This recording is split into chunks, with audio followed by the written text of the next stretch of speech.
Então, bom dia a todos e todas do nosso programa Despertar Justiça e Paz.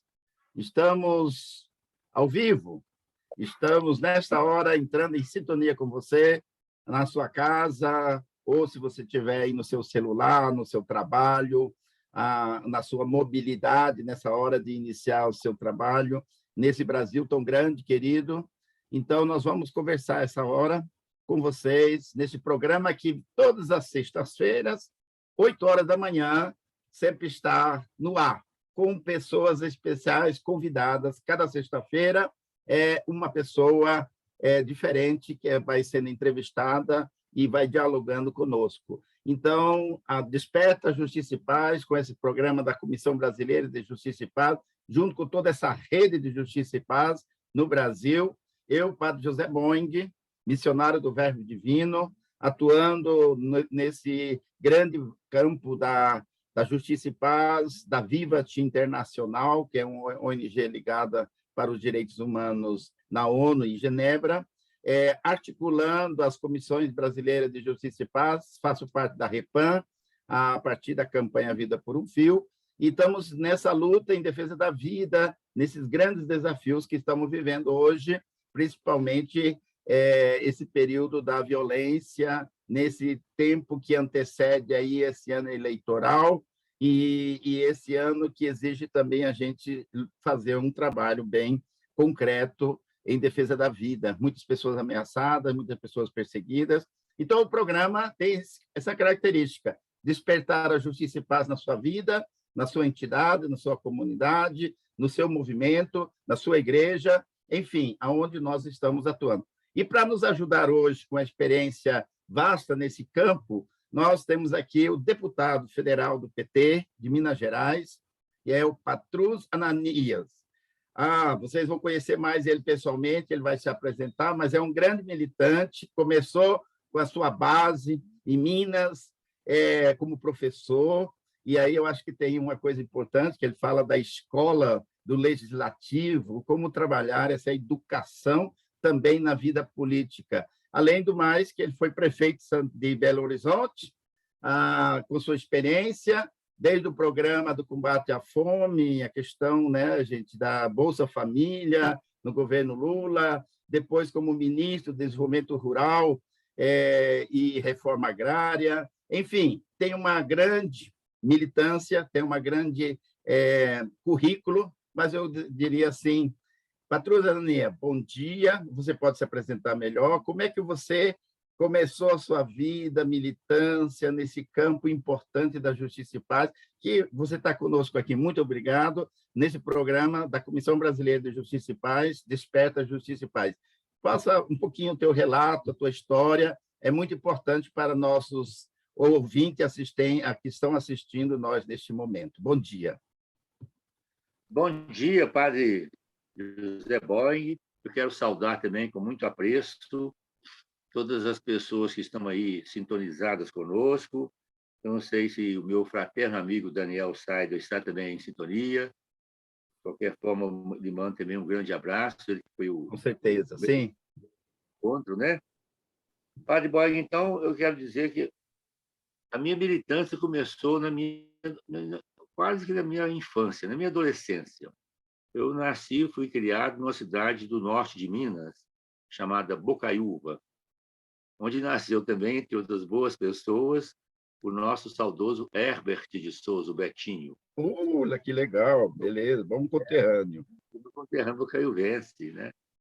E mobilizou o Brasil na luta contra a fome. Depois foi ampliando, né, a perspectiva também dos direitos relacionados com a cidadania.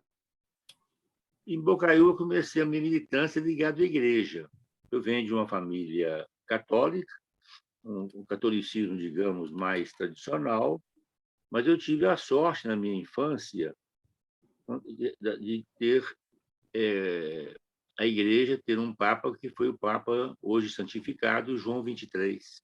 Eu tinha por volta de 10 anos quando João 23 convocou o Concílio Ecumênico, o Vaticano II. E eu nunca me esqueço que eu gostava muito da imagem dele, dos retratos dele, achava ele um papa muito simpático assim, nos jornais, né?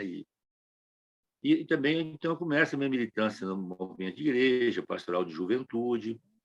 Aos 14 anos, eu fui eleito presidente do Diretório Estudantil de Bocaiúva. E aí eu iniciei mais claramente a minha militância política. Vivíamos, então, já a ditadura. Começo, então, também a minha militância contra a ditadura. Depois eu vim para Belo Horizonte fazer meu curso de Direito.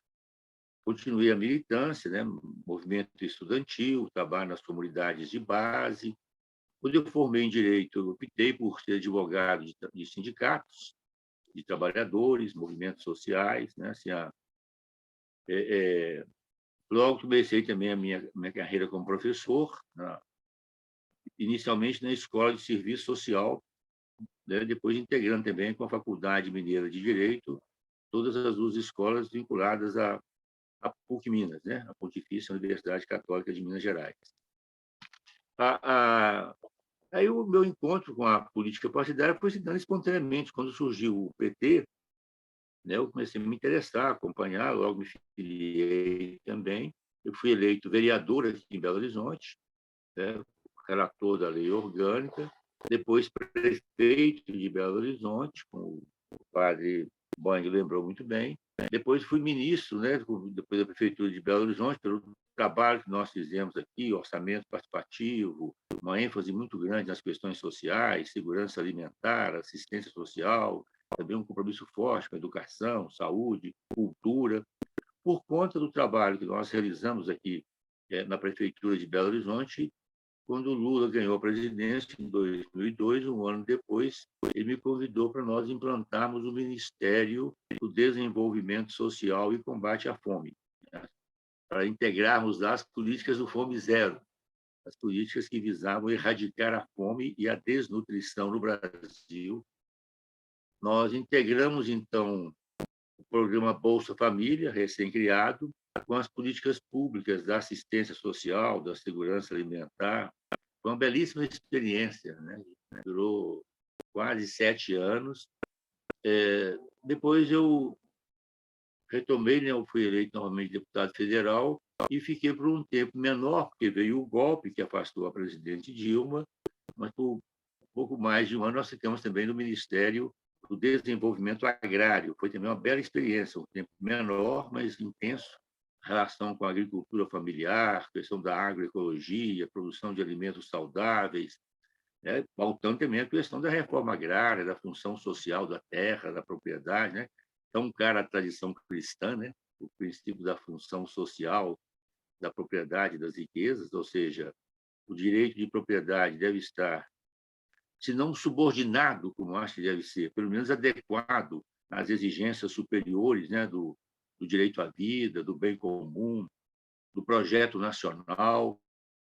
Então, uma das lembranças mais enternecidas que eu tenho desse período era o encontro que nós tínhamos periodicamente, 2, 3 meses, com as lideranças e militantes dos movimentos sociais ligados à terra. Eram os diálogos da terra. A gente encontrava uma tarde, muitas vezes pela noite, conversando sobre esses desafios, né, relacionados com a reforma agrária, com a agricultura familiar, a produção de alimentos saudáveis, com a agroecologia. Aí veio o golpe, afastou a Dilma, eu retomei o meu mandato de deputado federal, fui depois reeleito e estou hoje exercendo, né, o mandato de deputado federal, sempre com esses compromissos que me acompanham pela vida, né? Ainda ontem eu encontrei um amigo amigo de juventude, e nós estávamos falando exatamente sobre isso, que nós estamos envelhecendo. Eu cheguei agora aos 70 anos, né? E aí, então, portanto, 56 anos, 57 anos de militância. E nós estávamos lembrando da nossa juventude, um amigo fraterno, e lembrando que nós ficamos bem fiéis, né? Permanecemos muito fiéis aos ideais, aos sonhos, aos desejos e compromissos que nos marcam desde a juventude. Então, nós estamos hoje nessa luta, né? Sempre defendendo esses valores superiores da paz, da justiça social, do bem comum, do bem viver, né? E é com muita alegria que eu estou aqui hoje nesse encontro para a gente conversar sobre essas questões. Muito obrigado. Muito bem, legal. Olha, gente, fique aí atento, não perca a oportunidade de estar conosco, porque vamos ter uma hora maravilhosa de conhecimento, troca de experiência. Fico encantado com o seu currículo, e é mais ainda que eu, nesses 31 anos de sacerdócio da CPT, irmã Dorothy sempre fazia isso que você está falando, uma educadora do campo. Ela fazia reuniões debaixo das árvores, ela foi uma grande fundadora de várias escolas da Transamazônica para falar da terra. A floresta em pé dá mais lucro do que derrubada. Sempre tinha essa frase. E eu fico feliz de que a tua experiência, e eu também me sinto feliz por esse trabalho que tenho feito como advogado. Ela me motivou a ser advogado também em defesa da terra, e um grande advogado, padre, Henri Rosier, você deve ter conhecido, na luta dos direitos humanos, ele sempre dizia assim, ele dominicano, francês, grande lutador, ameaçado sempre na região de Rio Maria, com o padre Ricardo Rezende, e ele colocava exatamente o que você fala, amor pela terra, esse agricultor que lavra a terra, que usa da agricultura familiar, hoje falando da agroecologia, é um contraste que nós estamos vivendo aí muito grande. Mas antes de fazer uma pergunta, para continuar nosso programa, temos aqui muita gente já em sintonia. Essa sintonia é importante que nos faz estar aqui nessa hora, e então fazer menção a alguns nomes.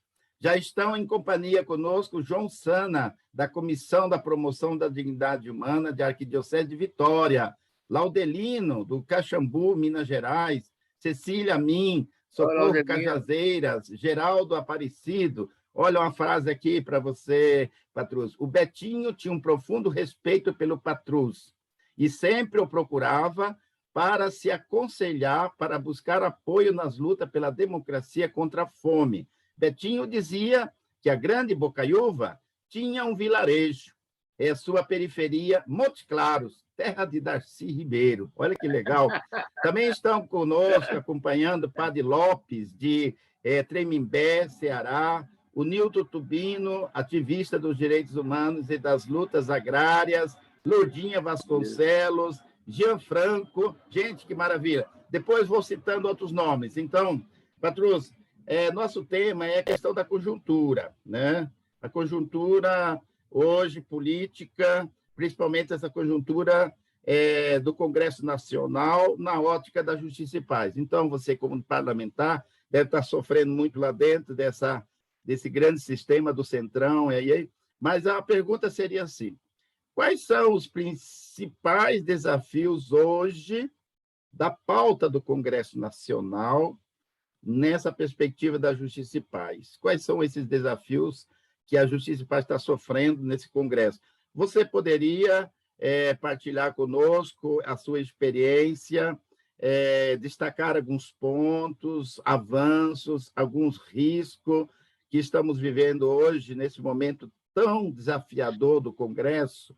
Poderia partilhar conosco como é que está lá dentro? A gente sabe que é difícil, mas como é que você consegue trabalhar essa dignidade, né? Justiça e paz, no meio de onde tem muitas lobos, né? Eu diria assim, né? Como ser um missionário, diria assim, com o teu carisma sacerdotal como defesa da vida. Partilhe conosco um pouco sobre esses desafios de ser um parlamentar consciente no meio de tantas atrocidades. Nós estamos, na verdade, né, Padre Boing, vivendo um momento muito difícil, né? Uma conjuntura que eu considero adversa. Colocando já de imediato a questão do Congresso Nacional, especificamente da Câmara dos Deputados, onde nós estamos atuando hoje, né? Nós somos uma minoria. Quando nós votamos todos juntos, né, os deputados do PT, do meu partido, Partido dos Trabalhadores, do PSOL, do PCdoB, do PSB, do PDT, o chamado bloco da oposição, a rede, né, que tem a deputada Joênia, uma indígena. E quando nós votamos todos juntos, nós temos em torno de 140 votos. A Câmara tem 513 deputados. Então, eles estão aprovando tudo que interessa a eles, né? O desmonte do país, a entrega do patrimônio nacional, as privatizações, né? Lembrar só uma aqui que eu acho, assim, eu considero da maior gravidade, todas são, mas a privatização da Eletrobras, a privatização da energia elétrica, da luz que ilumina, né, as nossas casas, hospitais, postos de saúde, escolas, a luz que ilumina as nossas cidades, né, possibilitando o encontro das pessoas.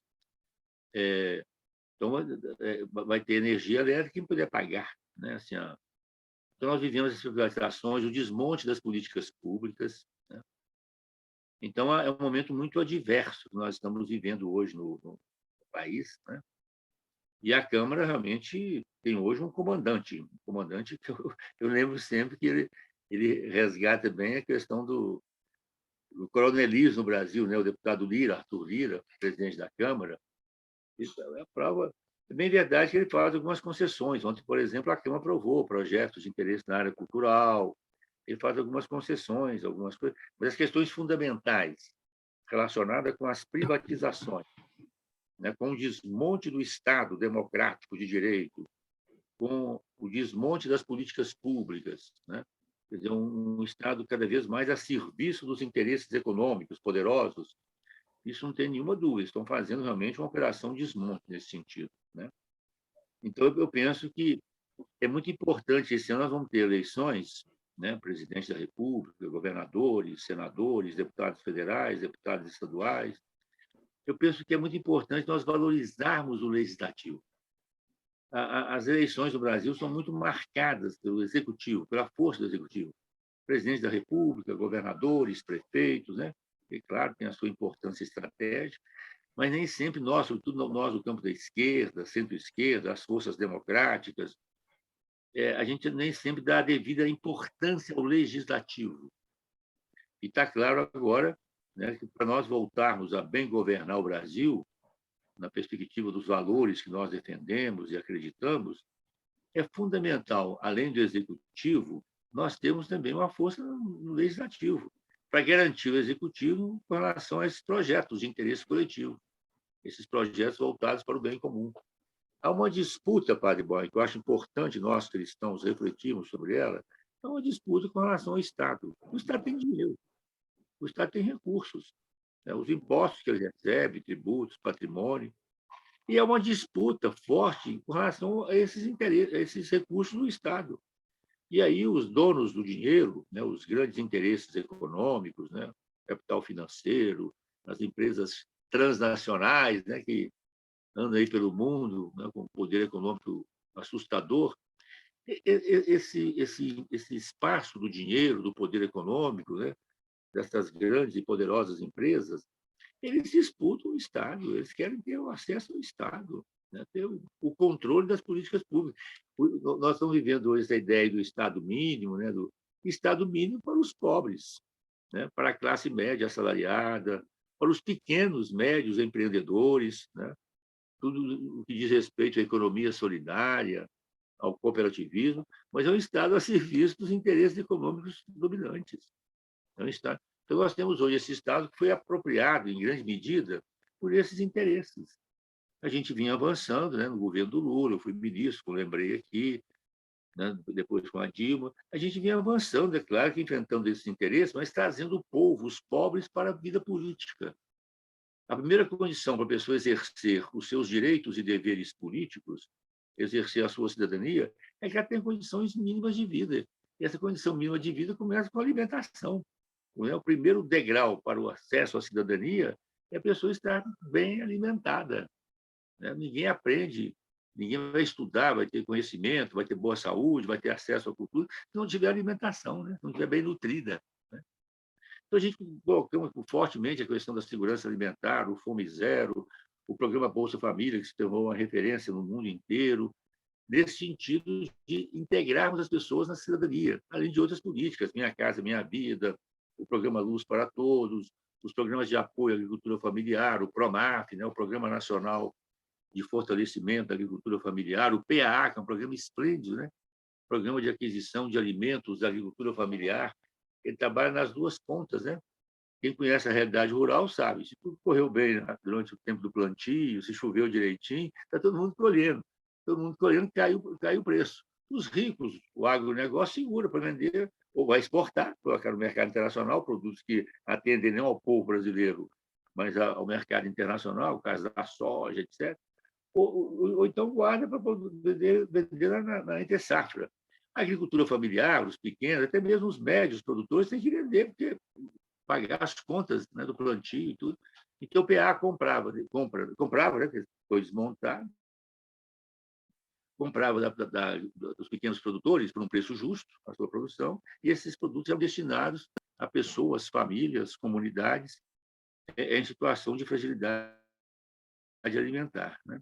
Então, foi um período assim, de muitos e bons avanços, né, que nós tivemos, e estamos vivendo hoje realmente um desmonte completo. Eu penso que isso foi até antecede, inclusive, a triste era, né, o desgoverno, respeitando quem pensa diferente, mas eu considero que nós estamos vivendo um desgoverno, um desmonte do país com o governo Bolsonaro, mas mesmo antes, sabe, o golpe que afastou a Dilma tinha claramente esse projeto econômico, né, dos setores econômicos dominantes se reapropriar do país. E isso começa exatamente com a PEC, uma proposta de emenda constitucional, que aprovada levou à emenda 95.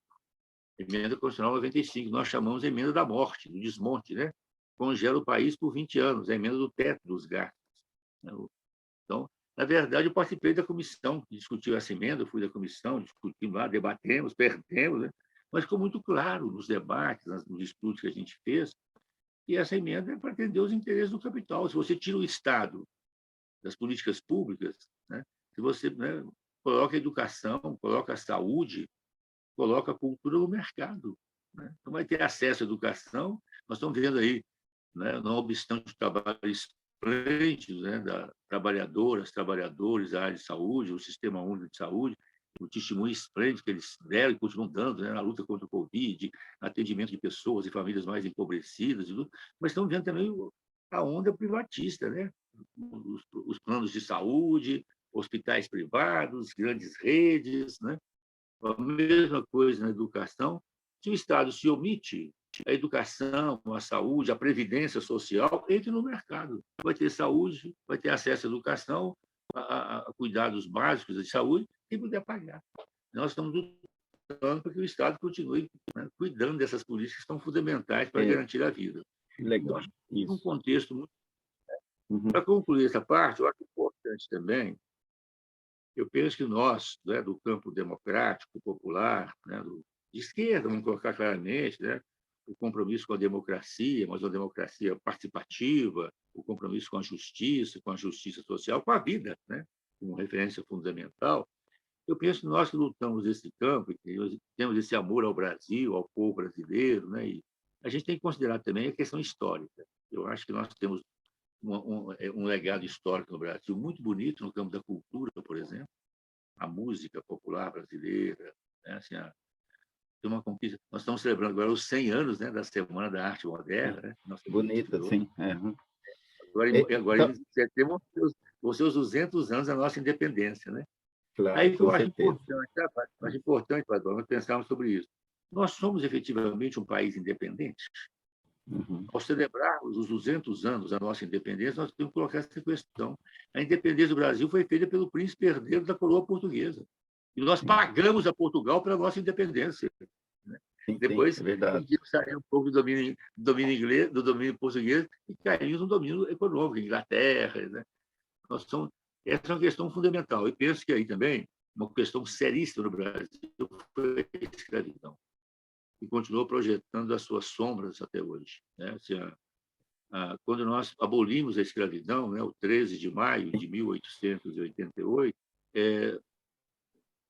nós abolimos a escravidão, mas os nossos antepassados escravos não receberam nada do Estado, nenhuma política pública, nenhuma proteção. Antes do 13 de maio de 88, o que se discutia era se os donos de escravos, proprietários de seres humanos, se eles seriam ou não indenizados pela perda da sua propriedade.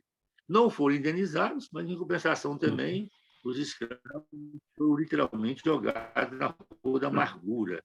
E a escravidão no Brasil está muito ligada ao legado do coronelismo, do mandonismo, do latifúndio, né? Do direito irrestrito à propriedade, o direito de, voltando aos termos romanos, né? O direito de ter, usar e abusar da coisa, né? Então, eu penso que nós temos que confrontar também esse legado do Brasil com relação à questão da escravidão, à questão da propriedade, para pensarmos um projeto nacional e afirmarmos também a nossa soberania. E um país soberano, a meu ver, começa pelos cuidados com seu povo e com a sua gente. Patrus, muito bem, obrigado. É nesse ponto que eu queria também dar continuidade, você já deu a menção, essas grandes violações dos direitos do passado de 200 anos, mas lembrar que 1988, 100 anos depois da abolição, tivemos a nova Constituição. Muitos direitos foram colocados ali. Mas, de 2016 para cá, toda essa política do desmonte. Eu quero que você comente um pouco essa transição. Era escravidão, tivemos avanços nos direitos, tanto com os governos mais populares, e aí o Lula e a Dilma tiveram a sua participação, mas 2016 para cá nós tivemos uma série, está tendo um congresso que está desmontando aquilo que foi conquistado. Mas antes de você responder e falar sobre esse desafio, que nós estamos quase que voltando uma nova escravidão, eu queria saudar Graziola e outras pessoas que estão nos assistindo aí também, inclusive Margarida Onofre, da Comissão de Justiça e Paz da Arquidiocese de Brasília. Bom dia ao Padre Boing e ao Patrus, e conta que os admiro muito. Que legal. Obrigado, Margarida. Gianfranco Graziola nos conta que encontrou muitas vezes com o Patrus nas conferências e lutas. No Senado Federal, agora está para ser votada a PL da grilagem e a PL do desmonte do licenciamento ambiental. Enquanto isso, na Câmara dos Deputados, logo estará em pauta uma série de projetos contra os povos originários indígenas e para passar a boiada da mineração. Além da PL, que libera o litoral para grandes hotéis e para o jogo de azar. Quer dizer, essa questão de terra de marinha que está aí na pauta, cassinos. E uma saudação especial, então, ao Inácio Werner, lá do Mato Grosso, nosso companheiro de luta aí, Maria José Santos, Tiago Rocha Pereira, da Comissão de Justiça e Paz de Santarém. Então, saudação a todos vocês. Quem tem outras perguntas ou quer fazer comentários, aproveita o chat aí para você fazer a sua saudação. Então, tem uma pergunta seríssima aqui, mas ligando isso, que você já iniciou, há um desmonte, há um congresso fora, parece, do Brasil, parece que o congressista, o Centrão, está fora, parece que ele criou, sei lá, um castelo, e parece que ele não enxerga além dos seus interesses, né? Então, imagina essas leis todas, né, desse desmonte. Comenta conosco como ser lutador pela justiça e paz no meio de tanta desmonte que está acontecendo nesse congresso. Eu penso, o Padre Boing, já falei, vou reiterar, eu considero muito importante para nós termos essa clareza. Quer dizer, o que nós estamos vivendo no Brasil hoje, a volta da fome, o desemprego, pessoas, famílias inteiras, né? Um número assustador de pessoas, de famílias nas ruas, né? Pessoas, famílias em situação de rua. Né? Esse quadro, realmente, né? Os retrocessos no campo das políticas públicas, relacionadas aí com a educação, com a saúde, com a cultura, as privatizações, essas coisas não estão acontecendo por vontade de Deus, não. E nem é destino dado. Tem interesses econômicos poderosos trabalhando nesse sentido. Então, esse processo que nós estamos vivendo no Brasil está atendendo a alguns interesses poderosos. Se a grande parte da população brasileira está sofrendo as consequências desse desmonte, do neoliberalismo, essa questão do Estado mínimo, essa deificação do mercado, né? O mercado como uma nova divindade, né? O bezerro de ouro dos nossos tempos, né? Isso não é tem interesse por trás disso, né? Tem gente ganhando muito com isso, no Brasil e no mundo. Nós temos que ter essa consciência, essa clareza de que o Estado é disputado. O Estado, os recursos do Estado, né? O patrimônio do Estado são disputados, né? E, nesse sentido, hoje, os pobres estão Está tendo um pequeno, pequeno barulhozinho aí, que meu telefone está chamando aqui, mas eu não vou atender, não. Vai passar já já. Eu vou continuar a nossa conversa aqui. Tá?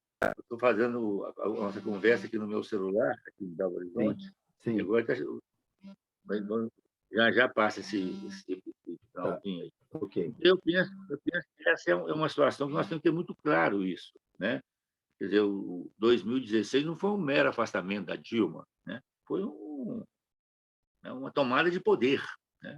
Como teve no Brasil em outros momentos, né? 1964, o golpe, sempre a serviço dos interesses econômicos dominantes, sempre, né? Uhum. Não, então, essa é uma questão que eu acho muito importante. Por exemplo, esses dias agora no Congresso, eu cheguei ontem à noite de Brasília, né? A agenda, bem verdade, que ontem foram votados projetos na área cultural bons, importantes, né?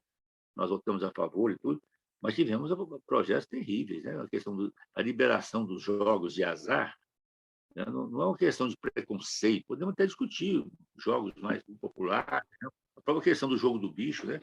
Mas não é isso, né? É a entrega do Brasil para os cassinos, né? Para transformar o país num espaço do jogo para atender os ricos, poderosos, né? Transformar. Depois nós tivemos também a questão das terras de marinha, que foi lembrado aqui, privatização completa, né? Privatização, inclusive, das praias brasileiras, do litoral brasileiro, áreas, inclusive, fundamentais para a soberania nacional, para a segurança maior do nosso país, do nosso povo. Então, é uma entrega completa do Brasil, uma submissão total a esses interesses. É isso que nós temos hoje no governo, né? Não é uma coisa. Eu penso, então, que é fundamental nós termos essa reflexão clara, né? E começarmos a pensar o Brasil que nós queremos. Uhum. Começarmos a pensar um projeto para o nosso país, né? Um país soberano, um país voltado para, em primeiro lugar, para bem cuidar do seu povo, da sua gente, para garantir os direitos básicos, fundamentais, né, das pessoas, das famílias, das comunidades. Então, eu penso que um grande desafio para nós é pensarmos isso hoje, né? E aí, um ponto importante, né? Por exemplo, nós vivemos aqui na prefeitura de Belo Horizonte, entre outras, uma experiência esplêndida, né? Foi a questão da democracia participativa, o orçamento participativo. Eu penso que é fundamental nós ampliarmos os espaços para que as pessoas possam exercer efetivamente os seus direitos e deveres de cidadania. Votar uma vez, de uma forma consciente, a cada 2 anos, é importante, mas é pouco. As pessoas que pagam impostos, e todos pagam impostos no Brasil, especialmente os pobres, né? Pagam imposto para comer, pagam imposto quando compra comida.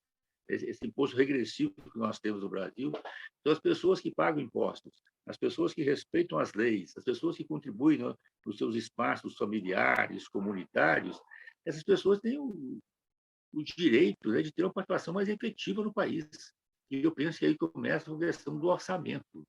As pessoas precisam saber de onde vem e para onde vai o dinheiro público. Esse é o remédio mais eficaz contra a corrupção e contra a burocracia também, porque na democracia participativa, no planejamento e no orçamento participativo, as pessoas elegem os seus representantes, seus delegados, que acompanham a implementação das políticas públicas, das obras que foram definidas nos encontros das assembleias que decidem, né, onde e como aplicar o dinheiro público.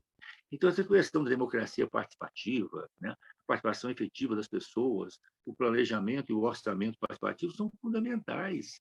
Os recursos públicos são escassos, sobretudo se nós considerarmos um país como o Brasil, que acumulou ao longo dos seus 522 anos de história uma dívida social muito alta. Então, não dá para fazer tudo de uma vez. Se não dá para fazer tudo de uma vez, vamos ouvir as pessoas, né? Nas suas comunidades, nos seus bairros, na zona rural, nos distritos, nas cidades, o que elas realmente precisam, o que deve ser feito mais de imediato, um processo gradativo e progressivo. Então, eu penso que essa questão é fundamental. Aí as pessoas perguntam, não, tudo bem, fazer um orçamento participativo numa cidade é possível. Como é que você faz um orçamento participativo num estado como Minas Gerais, que é o nosso estado, falando aqui com pessoas de outros estados, ou num país continental como o Brasil? Aí eu penso, eu considero uma coisa muito importante, Padre Boy, que nós cristãos, eu acho que em sintonia com a doutrina social da Igreja, eu penso que é uma questão muito importante nós pensarmos o projeto nacional brasileiro, claro, né? Temos que ter essa relação mais profunda e afetiva, né? E de compromisso com o projeto nacional, Mas o Brasil é um país continental, um país muito diferenciado. Então, nós pensamos esse projeto nacional, pensamos o Brasil a partir das nossas diversidades regionais e trabalharmos, né, as potencialidades, as vocações, os recursos naturais e humanos dessas diferentes micro, meso e macro-regiões brasileiras, né? Integrando aí nesses territórios as ações dos governos municipais, a questão dos consórcios municipais, por exemplo, uma maior integração entre municípios próximos, como também a presença dos governos estaduais e do governo nacional, e também estimulando aí a participação das pessoas, dos movimentos sociais, né, da juventude, das igrejas, dos movimentos ligados à questão cultural, à questão ambiental, né, movimentos de mulheres, enfim, tudo que for presente ali em termos de participação social, de presença social, a gente integrar e pensarmos o desenvolvimento regional. Nós, no Brasil, ficamos muito seduzidos nessa questão do capital internacional. Abrir, trazer indústria para cá. Não, não vamos fechar o Brasil, não. Mas não vamos ter ilusão também, não, gente. Esse dinheiro que vem de fora, essas grandes empresas, elas não vêm cá por amor ao Brasil, não. Elas vêm cá para ganhar dinheiro, né? Se for necessário, se nós deixarmos, vão agredir seriamente o nosso meio ambiente, né? Vão explorar os nossos trabalhadores. Então, sem fechar as portas do Brasil, mas eu acho que é muito importante nós pensarmos também em criarmos, né, empreendimentos a partir dessas nossas possibilidades regionais, estimulando micro, pequenos, médios empreendedores locais, regionais, estimulando também o cooperativismo, estimulando a economia solidária, né? Nós criarmos uma economia brasileira a partir de nós mesmos, da nossa realidade. Eu concluo essa parte do meu raciocínio lembrando um livro que eu li que marcou muito. O Brasil teve um grande nacionalista, uma figura muito bonita, que foi o Barbosa Lima Sobrinho, pernambucano, né, que eu me lembro bem também que ele foi candidato a vice-presidente naquela chapa de oposição do vice Guimarães nos tempos da ditadura. O Barbosa Lima Sobrinho, político, militante político, foi governador de Pernambuco, presidente da Associação Brasileira de Imprensa, né, escritor, foi da Academia Brasileira de Letras. Ele escreveu um livro, Japão, O Capital se faz em casa. Esse livro mostra claramente isso, até do ponto de vista de um capitalismo mais nacional, um capitalismo também, né, bem direcionado, né, submetido às leis, né, disciplinado, ele tem que estar vinculado às realidades locais, regionais, e, portanto, a partir daí, ao projeto nacional brasileiro. Então, eu penso que está na hora de nós, de esquerda, do campo democrático popular, pensarmos o que nós queremos efetivamente para o Brasil. Esse momento trágico que nós estamos vivendo vai passar. Nós vamos derrotar, assim como nós derrotamos a ditadura, esse momento vai ser superado. Agora, é importante nós sabermos também, e aí, faremos o quê? Nós tivemos grandes realizações no nosso governo, né? O Padre Boy lembrou muito bem, tivemos magníficos, eu tenho muito orgulho de ter participado desse processo. Claro. Agora, voltando ao poder, nós vamos ter que recuperar o que nós fizemos, nós vamos ter que avançar. Exato. Patrões, legal. Talvez nesse ponto que você... É exatamente a pergunta que tem agora, é nesse ponto que você está falando. Quase que você apresentou um plano de governo aqui, gostei. Tá? É isso mesmo, essa estrutura geral, mas respeitar as nossas especificidades. A Amazônia não pode ser pensada, administrada como o Sul, né? Existe essa diferença, gostei muito que você falou em relação a essa questão. Mas eu deixar você pensando, depois eu vou ler aqui, mais pessoas estão se comunicando. Nesse momento que queríamos, pós-pandemia, vencer toda essa tragédia de mortes e desse governo que negou o direito à vacina e todos os direitos à saúde, inclusive aí o problema do desmonte do SUS, que é um caso seríssimo, né? Como que agora, pensando dentro daquilo que você falou, como parlamentar, nós vamos ter a eleição de um novo parlamento em outubro. Como é que nós, movimentos sociais, movimentos, por exemplo, nós tínhamos conselhos municipais, estaduais, para ajudar a governar. Você sabe que o quarto grande poder do Brasil é a sociedade civil organizada, né? Você relatou muito bem. Então, tem o judiciário, tem o executivo, tem o legislativo, mas nós temos a sociedade civil organizada, as iniciativas, as leis de iniciativa popular, administrar junto, os nossos municípios e estado, mas nós estamos num grande desafio, porque há esse parlamentar eleito, você, com sua base, nós temos um grande problema nesse espaço em que as pessoas são eleitas e elas escondem ou não sabem mais qual é a sua função em relação à sociedade. Então, cria todo esse problema do centrão aí, seríssimo em relação à nossa vida. Então, realmente, a gente precisa aproximar parlamentar, movimento social e os executivos. Então, um grande desafio que queria que você desse umas dicas para nós, como nós podemos aproximar mais de vocês, como vocês, como parlamentares, poderiam estar mais em sintonia com essas pautas da justiça e da paz. Mas aproveito para fazer uma menção aqui, a Vera Araújo, advogada, ativista do movimento negro, legal, e lembra da Justiça, Comissão Brasileira de Justiça e Paz, aplaude as posições do Padre Bong e do nosso Patrus Ananias e comenta: esperamos ativamente por justiça e paz. E Cecília Amin fala que justiça e paz se abraçarão. Muito bem. O Laudelino, da Comissão do Laicato, pergunta: caro Patrus, na polarização em que vivemos, muitos cristãos, católicos evangélicos, por ideologia, não aceitam a doutrina social da Igreja. Com a sua experiência, comente sobre isso. Edilberto Moura Sena, que legal, nosso companheiro de Santarém, um abraço para Edilberto, diz que, bom, Zé Boing, estou acompanhando esse sadio diálogo. Nós, cristãos, estamos precisando incidir mais na participação na sociedade. Ali, obrigado para meu companheiro de luta, caminhada junto, Padre Edilberto Sena, de Santarém. Gente, muito obrigado por você estar acompanhando. Olha, são muitos desafios, mas pensando que a hora vai passando também, esse parlamentar é um político representante da sociedade, ele sai do meio do povo, o poder é do povo que, como diz a Constituição, mas acho que nós temos um grande desafio, de nós também, igreja, e de nós, movimento social. Muitas vezes, esse estar desvinculado, né? Então, essa pergunta aí é verdade. A doutrina social da igreja devia ser o centro.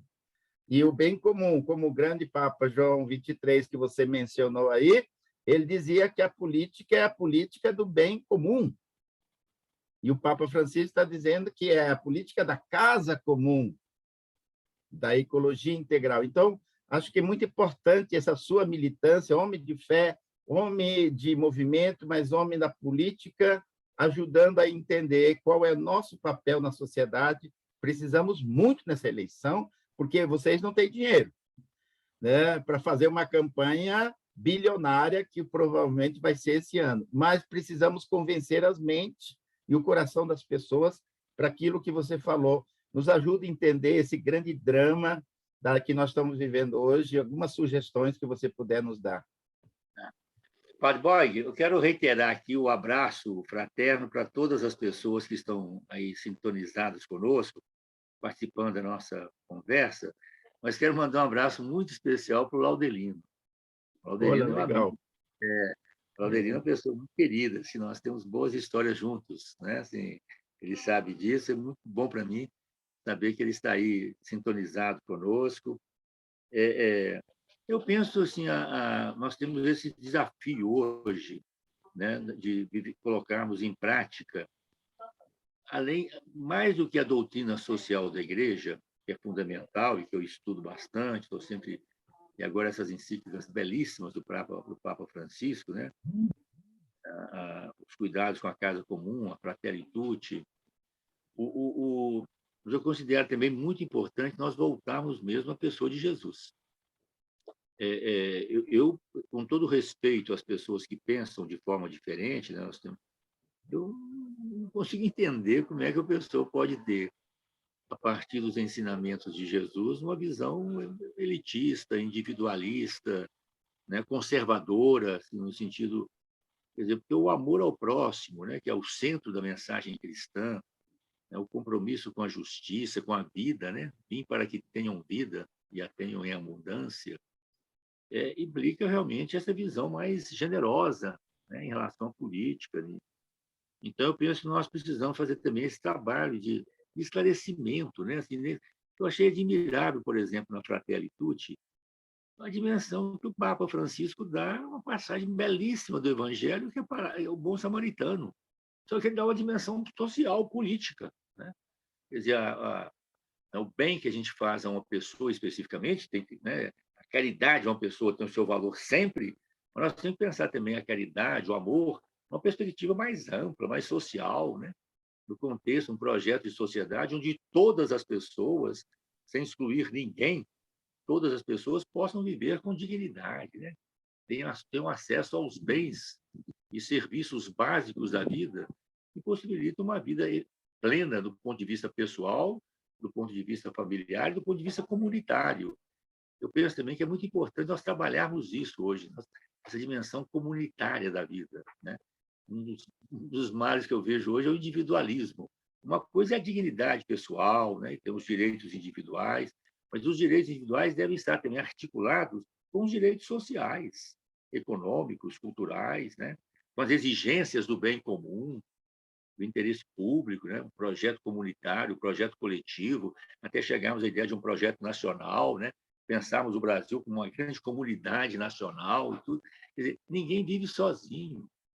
Nós dependemos uns dos outros. O ser humano é absolutamente... Nós somos interdependentes, né? Essa dimensão comunitária, societária, é fundamental a gente colocar, e ela está bem presente, né, na doutrina social da Igreja e nessa ideia do bem comum, né? E essa integração do indivíduo com a sua dimensão coletiva, comunitária. Assim. Eu penso que é um momento muito importante, né, a gente colocar essas questões hoje, para nós nos confrontarmos. Nós temos duas disputas. Nós temos que enfrentar o bolsonarismo, né, com seu projeto de violência, né, de autoritarismo, de ódio, de sectarismo, de intolerância, né? Isso é uma coisa séria demais, porque é a apologia da violência, né, das armas, né? É um governo que faz apologia né, da morte, né? Agora, nós temos também que pensar numa luta mais ampla. Então, nós temos que superar o neoliberalismo, essa ideia do Estado mínimo. Claro que nós temos que pensar um Estado democrático de direito, um Estado mais transparente, um Estado que preste contas, um Estado mais próximo das pessoas, das comunidades, né? Um Estado mais austero, modesto, tudo. Mas nós precisamos do Estado, né? O Estado é o instrumento das políticas públicas, da educação, da saúde, da assistência social, da segurança alimentar, da cultura, né? O Estado é o que nós temos para preservar também a nossa memória, né? A nossa história e projetarmos o futuro. O setor privado tem o seu espaço, o setor privado não pensa o bem comum, não pensa o projeto nacional, o setor privado pensa no lucro, no ganho, né? Para pensar um projeto de país, um projeto de comunidade, nós precisamos do Estado e lutarmos para que o Estado esteja, de fato, vinculado a esses compromissos. Eu reitero aqui sempre, o Estado está em disputa. Então, é importante, nesse sentido, eu penso, rapaz, que é fundamental para nós, cristãos, né, comprometidos com esse projeto de vida e tudo, eu penso que é fundamental nós colocarmos em discussão a questão política. Há hoje um preconceito muito grande contra a política. E vão reconhecer, né, tem práticas realmente abusivas, questão de corrupção, desvio de recursos, né, demagogia, promessas não cumpridas, obras inacabadas e tudo mais, mas a política é como um Estado, tem que ser disputada, né, pelas pessoas que têm compromisso com valores éticos, com a vida, com o bem comum, tudo, porque não há alternativa fora da política.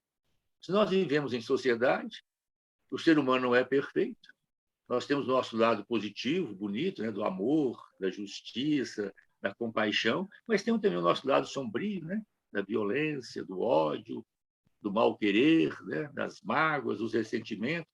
Então, é fundamental o Estado, para normatizar isso, né, alargar as nossas boas possibilidades e conter os nossos sentimentos menos edificantes, mas é a mesma coisa com relação à política. Não há como viver em sociedade sem a política, né? Onde nós possamos processar as nossas diferenças, né? Processar os nossos conflitos da forma mais razoável possível, da forma democrática, etc. Mas então, eu penso que um grande desafio é nós quebrarmos esse preconceito em relação à política.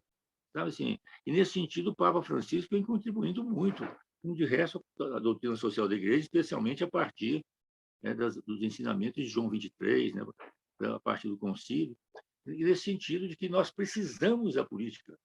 E quanto mais as pessoas participarem da política, tanto mais ela será vinculada aos valores que nós queremos.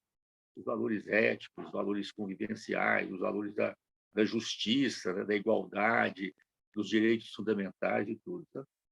E, nesse sentido, né, a questão que coloca aí, eu penso que nós precisamos trabalhar assim, a questão da sociedade civil, né, é importantíssimo, o padre lembrou muito bem, os movimentos sociais, né, movimentos que lutam pela questão da terra, reforma agrária, reforma urbana, né, reforma tributária. É fundamental esses movimentos, hoje ligados à questão da ecologia, a questão da cultura, a preservação da nossa memória, o patrimônio histórico, cultural e tudo. Mas é fundamental também nós não termos ilusão. A sociedade é fundamental. Agora, quem realmente promove o bem comum, quem tem os instrumentos para garantir as políticas públicas e promover a vida é o Estado. Então, o É canal... legal. É A isso. sociedade tem o seu... Só concluindo, a sociedade tem o seu papel fundamental, mas nós não podemos cair nessa ideia, né, de uma sociedade dissociada do Estado. É uma sociedade que tem que estar dentro do Estado para que o Estado cumpra esse papel fundamental de promover a vida e o bem comum. Bom, muito bem, parabéns, padre. Olha, para nós cristãos aqui, eu como padre tenho que dizer, poxa, será que eu leio todos os documentos da igreja que o Patrus está dizendo que lê, e que falou de Fratelli Tutti, por exemplo? Quantos de nós cristãos talvez já lemos? Tem mais de 200 pronunciamentos do Papa, dos Papas em relação à doutrina social, além de todos os documentos. Então, muito bom que você mencionou que essa formação para a cidadania, para o conceito do bem comum, ele vai partir de Jesus Cristo. Maravilhoso. Parabéns pela sua fé, pela sua clareza, que todos nós, muitas vezes, estamos presos ao culto, ou aos detalhes, muitas vezes, como é que você arruma um altar, como é que você coloca uma vela, como é que você coloca perdão, um adorno, desculpa, e muitas vezes a gente esquece do essencial, que é a vida. Como dizia da Helder Câmara, grande lutador, ele dizia, olha, eu estou levando Jesus aqui no Santíssimo, mas o Jesus está no mendigo que está caído aqui na sarjeta. É esse filho pródigo que volta, né, para reintegrar a casa, esses filhos que estão abandonados hoje nessa guerra, dos exilados ou dos refugiados, dos migrantes, desse mundo, ou em São Paulo, 30 mil pessoas vivem em situações de rua, Belo Horizonte tem crescido enormemente. Então, essa pobreza que tem crescido pelo capitalismo. Então, você deixou bem claro, quero agradecer, porque realmente o interesse da elite, ela nunca quis compartilhar os bens. O que foi feito na política pública ou na conquista dos direitos, eles estão tirando porque não convém.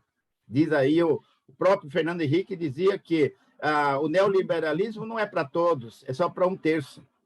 Sim. Quer dizer, você vive a riqueza porque tem milhões passando na pobreza. Então, eu queria, para você fazer as suas considerações finais, eu queria mencionar que o programa de hoje estará à disposição no canal YouTube da Comissão Brasileira de Justiça e Paz, CBJP, para servir de material para debates e reflexões. Então, gente, quem não pôde assistir, divulgue, pode passar esse site, é só entrar no YouTube e você vai encontrar. Nós também podemos dar assim encaminhamentos, né, de encerrar, mas dizer assim, o que fica para nós, na sua palavra de incentivo para nós todos, militantes, religiosos ou leigos, mas atuantes na sociedade, do mundo da política. Como que você diria? Como é que nós devemos nos engajar nessa campanha? Agora é séria, tem que tirar Bolsonaro, isso não há dúvida nenhuma. Mas o problema do bolsonarismo que você citou vai ficar. Então, nós precisamos trabalhar agora em processo de eleição E aí eu quero mencionar e parabenizar a Comissão Brasileira e todas as comissões. Tivemos uma assembleia semana, e essa assembleia das Comissões Brasileiras de Justiça e Paz, que foi um momento excelente, um momento muito propício para a gente demonstrar a força que nós temos, que devemos usar em nossas dioceses, as comissões brasileiras de Justiça e Paz, as comissões diocesanas, as comissões das congregações religiosas, e aí vai ter uma cartilha educativa sobre a política. Vamos fazer um trabalho, tem vários cursos agora, Dimensão Social da Fé, é um curso online, inclusive quem puder ter acesso pode se inscrever, um curso maravilhoso, e está tendo esse trabalho de fé política, né? Não fé e política, mas dessa fé política no mundo de hoje. Então, eu agradeço a todos que estão aí participando conosco. Então, Patrícia, nas suas considerações finais, dizer para nós, assim, alimentar essa fé, essa fonte maravilhosa da vida. Você com 70 anos, parabéns pela sua energia, disposição. A gente vê muitos jovens cansados, muita gente desanimada, muitos políticos que não têm vontade de nada, a não ser ter o cargo e o poder. Mas você, com essa energia, nos passa uma esperança. Então, nas suas considerações finais, como você dá essa dica para nós? Hoje o momento é crucial, tirar o Bolsonaro é uma necessidade, mas, acima de tudo, garantir que a vida esteja ligada à justiça e à paz. Então, padre, bom, primeiro eu quero fazer aqui uma confidência pessoal. Nessa fase agora final, eu quero fazer aqui também uma confidência assim, em relação ao Verbo Divino. Obrigado. Eu tenho uma relação muito profunda, porque o meu pai, né, ontem ele teria completado 108 anos, né, já faleceu, mas o meu pai estudou na Academia de Comércio de Juiz de Fora, mais o Verbo Divino. Sim. Então, eu vi, e meu pai tinha uma lembrança muito enternecida, uma lembrança muito boa desse período em que ele estudou lá na academia, um período bom para ele, e ele me falava, então, desse período com muito carinho, com muito amor, e aí falava com muito amor também dos padres verbitas, né? Depois eu sou vizinho aqui, minha casa é aqui do lado do Colégio Arnaldo, né? Assim, eita! Onde eu estudei também, estudaram meus Colégio filhos, Arnaldo. e minha família também, meus tios, né? O Colégio Arnaldo está muito presente na minha história pessoal e na minha história familiar. Então, eu quero fazer esse encontro aqui, porque também é uma questão de coração. Depois, também, o tema do nosso encontro, né? A questão da justiça e paz. Eu quero dizer também aqui que eu participo, com muita honra para mim, da Comissão Arquidiocesana de Justiça e Paz aqui de Belo Horizonte. Né? Então, essa expressão justiça e paz é muito forte também na minha vida, né? Na minha história pessoal e tudo, sabe? Nós tínhamos também na nossa juventude um movimento nacional, né? Era justiça e não violência. Eu participei da luta contra a ditadura por esses caminhos, Dom Helder Câmara, né? Dom José Maria Pires, Dom Fragoso. Nós tínhamos um movimento muito bonito no Brasil nessa época, nos anos 70, 80. A figura referencial era o Dom Helder, depois tivemos também o Dom Paulo Evaristo Arnes. Perdemos agora recentemente o professor Cândido Mendes de Almeida, que também é uma pessoa importante desse movimento. Sim. Então, me toca muito o coração. Estou dizendo que, além de dimensão política, eu estou com o coração aquecido aqui nesse encontro, por essas razões que nós estamos conversando aqui, né? Esses motivos, né, da minha vida que integram plenamente com com os temas aqui da nossa conversa e com a sua presença aqui também, Padre Boy. Agora, eu penso assim, nós precisamos ter um enfrentamento mais imediato, mais claro contra o Bolsonaro, né? Eu acho que é uma questão, a luta pela vida, né? Eu penso que nós temos que colocar essa questão da vida como centro da nossa ação política. Nós temos que colocar a vida como valor fundamental, valor coesionador da vida coletiva, né? Em função da vida, assim. E, é claro, e subordinarmos os outros valores, práticas, procedimentos a esse compromisso maior com a vida. Nós não podemos aceitar o que está acontecendo no Brasil, né? Os homicídios, né? A estupidez, a insensatez nas ruas, nas estradas, morte no trânsito. E agora a morte, não aceitamos também a chamada violência silenciosa, né? A violência que opera, que é a violência da fome, da miséria, do desemprego, da pobreza, né? Assim, Então, nós temos que nos colocarmos de uma maneira muito vigorosa, né, na defesa da vida, e isso implica uma linha clara na política contra o bolsonarismo, o neoliberalismo. Mas eu penso também, sabe, Padre Boy, que é importante a igreja, nós também, sobretudo a igreja, e as nossas lideranças religiosas, né, o seu cargo, padres, bispos, assim, colocar a questão política como questão fundamental. E aí tem que discutir, sim, quais são os partidos políticos, quais são os políticos, né, parlamentares, no executivo, no legislativo, que estão efetivamente trabalhando pela vida, pelo bem comum, que têm compromissos efetivos, né, com a tradução do Evangelho, dos ensinamentos de Jesus aqui e agora, e também né, com o que há de melhor e mais perene, né, no ensinamento social da igreja. Então, eu acho que a igreja precisa sair um pouco também assim, de fala da política muito em tese, muito no geral, bem comum.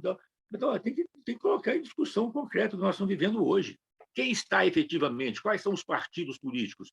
Quais são os políticos que estão efetivamente comprometidos com o projeto nacional brasileiro, com a nossa soberania, comprometidos com a vida, com o bem comum? Fazer essa discussão no ano eleitoral como esse. Nós temos que abrir uma discussão. Eu penso que a igreja tem esse desafio hoje, sair um pouco assim, de uma certa soberania, né? Uma certa algo de política, né? Concretamente. Que é aí que está a questão da vida das pessoas. Né? E eu concluo também, né, colocando uma outra dimensão seguinte. Muitas vezes, a gente coloca o bem, né, o bem comum, o amor, né, a compaixão, como se fossem coisas assim, como se fosse uma cruz que a gente tem que carregar. Né? Lembrando a imagem de Jesus, né? Eu estou cada vez mais convencido. Nós temos que colocar a questão dessa luta pela justiça, pela vida, a dimensão do amor, da compaixão, né? Tão presente em Jesus, né? Sentiu e moveu-se pela compaixão. Né? A gente colocar isso como uma coisa boa também, sabe? É bom ser bom, né? É uma coisa que aquece o coração. Então, a nossa luta pela justiça, esses valores que nós estamos conversando aqui, essa luta não é um sofrimento, não. É uma coisa bonita. Né? A gente encontra pessoas bonitas, né? Essa solidariedade, essa dimensão generosa da vida, esse compromisso com ela, com o bem comum, traz coisas muito boas.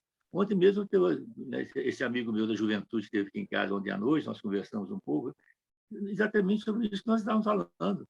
Eu fiz agora 70, ele vai fazer 70 em outubro, esse meu amigo. E nós estávamos lembrando assim, nós estamos chegando aos 70 com os mesmos sonhos que a gente tinha quando tinha 15, 16, 17 anos. E isso nos deu assim, e nós constatamos, que bom, né? Que isso é uma coisa esperançosa, bonita. Então, muitas vezes a gente coloca assim, como se fosse bom ser perverso. Né? Como se a coisa boa, a gente tem que reprimir. Não, a gente tem que liberar o que nós temos de melhor. Né? E nesse momento que nós estamos vivendo no Brasil hoje, eu concluo dizendo isso. Nós temos que ir para a luta, mas ir com alegria, com esperança e com a certeza de que nós vamos vencer. O bem vai vencer.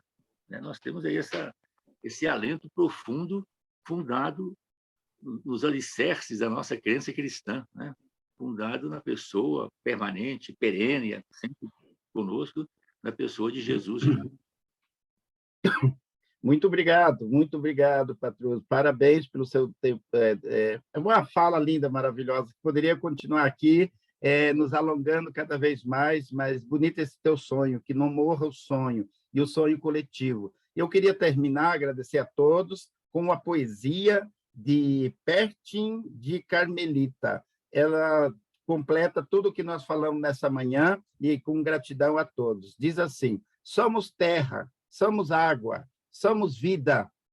Me apego com o que há de mais puro e sagrado, para elevar meus pensamentos que muito têm me torturado. Mas, como sou insistente, ordeiro, mas resistente, não quero ser feito gado.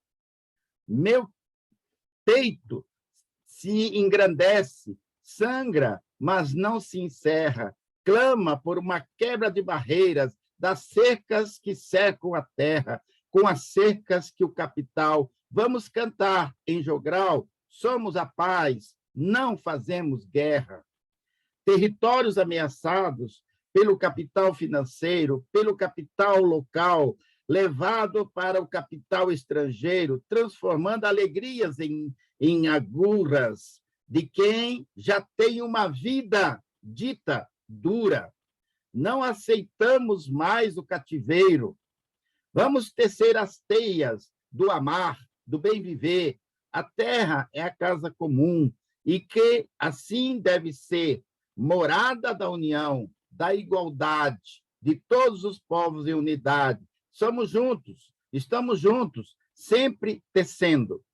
Convoco para uma discussão, todos com a terra na sua mão, lutando, ribeirinhos, indígenas, quilombolas, assentados, sem terras e excluídos, do campo e da cidade. Resistir é buscar a liberdade.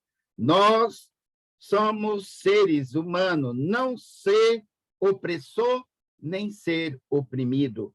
Vamos tecer a teia do bem viver. Terra, casa comum, morada, guarida. Água, bem maravilhoso e valioso, que todos, viventes e merecida, vamos discutir e fomentar o tema. Vamos viver e absorver o lema. Somos terra, somos água, somos vida. E com isso agradeço e encerramos esse nosso grande papo com muita alegria. A política diz, doutrina social da Igreja é uma das formas mais elevadas da caridade, porque serve ao bem comum. Com isso nós encerramos. Então, muito obrigado para todos. Vamos estar juntos nessa luta, você no parlamento e nós aqui na sociedade buscando este bem comum. Um abraço a todos e que Deus abençoe essa grande caminhada nossa. Grande abraço. Muito obrigado. Obrigado. Valeu.